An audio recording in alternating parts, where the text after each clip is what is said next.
Shabbat Shalom to all my friends in SW3 and beyond. This week's Sedra Lecha, right to the beginning of this week's Sedra, God, who has discovered Abraham, says to him, go out from your country, from the place of your birth, from your father's home, to a place that I will show you.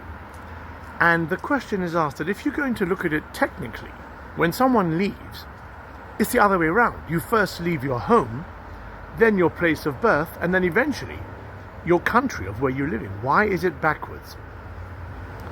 And very often, the answer is given by so many of our sages.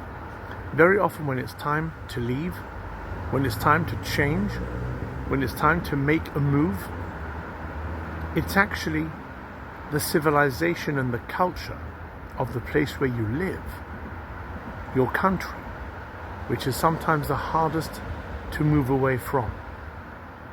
The culture you've been used to. And then once you have done that, you then have to understand, but this is my homeland. So many things here I'm used to. So many things here of my creature comforts. How do I change? And then finally, it's actually your father's home, your parents' home. Because they'll always be there with you.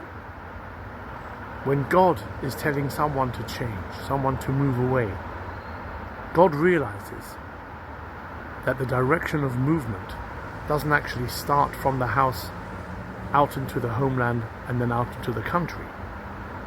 But sometimes what you have to remove is the culture of the country, the culture that you've been used to, because sometimes it becomes toxic. Abraham's homeland country culture was becoming toxic, and in order to become a man of God, he had to leave that. There are so many lessons that one can take generally and personally from that.